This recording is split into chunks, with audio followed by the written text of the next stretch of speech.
আসসালামু আলাইকুম আরহামাতুল্লাহি আবারাকাতুহু। আজকের আলোচনা কোনো সাধারণ বিষয় নয়, এটি এমন এক গোপন ইলম যা আপনার জীবন দেখার দৃষ্টিভঙ্গি বদলে দেবে। সুফি সাধকগণ কামকে কেবল দমনের বস্তু নয়, বরং একে প্রেমের সিঁড়ি হিসেবে দেখেছেন। আমরা জানব কিভাবে আদিম এই রিপুকে জয় করে আল্লাহর দিদার লাভ করা যায়। শেষ পর্যন্ত সাথে থাকুন, কারণ আজকের প্রতিটি ধাপে আপনার রুহের খোরাক যোগাবে ইনশাআল্লাহ। মহান আল্লাহ রব্বুল আলামিন পবিত্র কোরআনে ইরশাদ করেছেন, মানুষের কাছে সুশোভিত করা হয়েছে নারী ও তার সন্তান সন্ততির প্রতি মোহ। সূরা আল ইমরান আয়াত নম্বর 14। সুফিগণ বলেন, এই আকর্ষণ এমনি এমনি নয়, এর ভিতরে মহান রবের এক নিগুড় রহস্য লুকিয়ে রয়েছেন। সুফি তত্ত্বে কাম হলো নফসে আম্মারার সবচেয়ে শক্তিশালী অস্ত্র।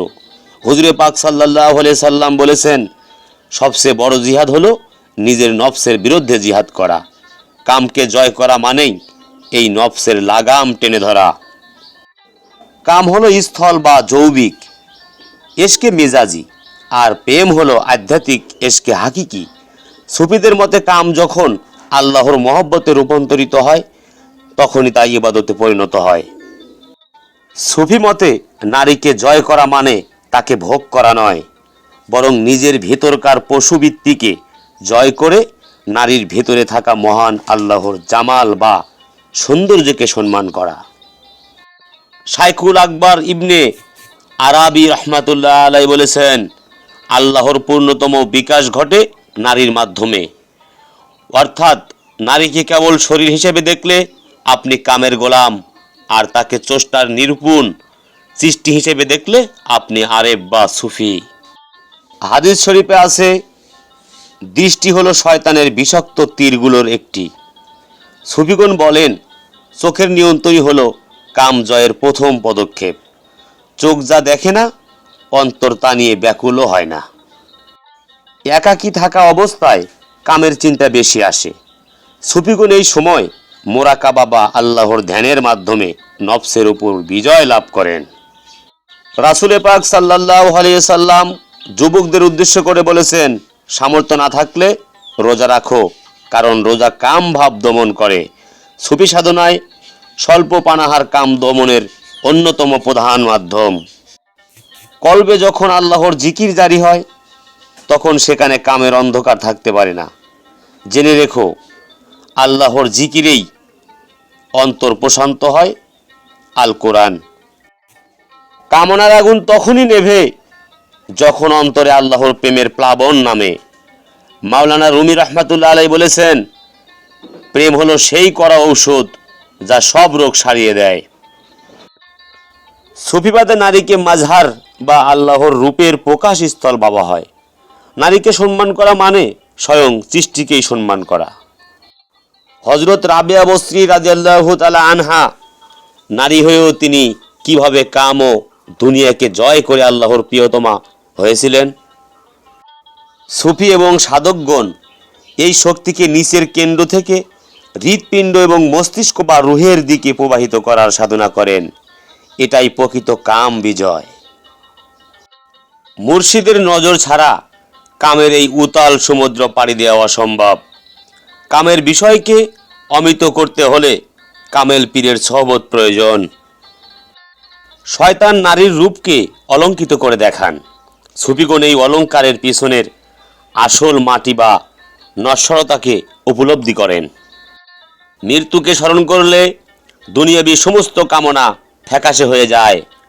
কবরের কথা চিন্তা করলে কামের জোয়ার স্মৃতিমিত হয়। নামাজ মানুষকে অশ্লীল মন্দ কাজ থেকে বিরত রাখে। যদি আপনার নামাজ আপনাকে কাম থেকে রক্ষা না করে, তবে বুঝবেন আপনার নামাজে খোদা প্রেম নেই। হাফিজ সিরাজি বা আমির খসরু কিভাবে যৌবিক প্রেমকে ঐশ্বরিক প্রেমে রূপান্তর করেছিলেন? আল্লাহর গুণবাচক নামের জিকির কিভাবে অবচেতন মনের নোংরামি পরিষ্কার করে। অসৎসঙ্গ কামের উস্কানি দেয়। সুফিগণ কেন সালেহিনদের সঙ্গ পছন্দ করেন? মানুষ হিসেবে ভুল করতেই পারে, কিন্তু কামের বশবর্তী হয়ে পাপ করার পর আল্লাহর দিকে ফিরে আসাই হলো সুফি পথ। রাসূল পাক সাল্লাল্লাহু আলাইহি সাল্লামের প্রতি ভালোবাসা যখন তীব্র হয়, তখন অন্য কোনো অবৈধ ভালোবাসা অন্তরে স্থানই পায় না।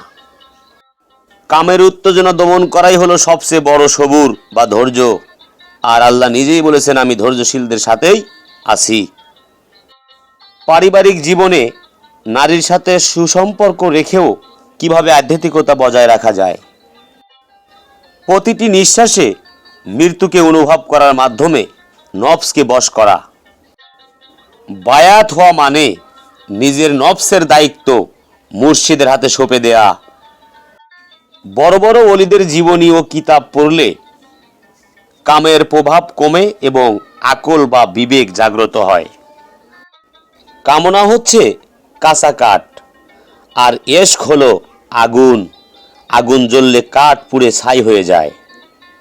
সব সময় অজু অবস্থায় থাকা কামভাব দূর করার অন্যতম সুফি ঔষধ।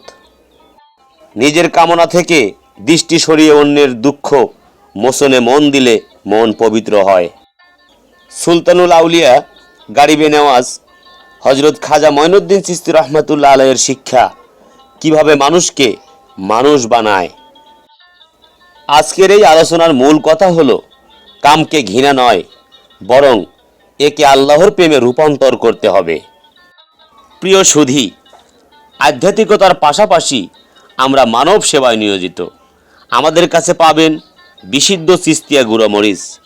এই মরিচ বিক্রির সম্পূর্ণ লাভের টাকা আমরা নিজেদের জন্য রাখি না, বরং তা গরিব, দুঃখী এবং অসহায় মানুষের মাঝে বিলিয়ে দেওয়া হয়। আপনার রান্নায় যেমন খাঁটি স্বাদ আসবে, ঠিক তেমনি আপনার একটি কেনাকাটা কোনো এক অসহায় মানুষের মুখে হাসি ফোটাবে।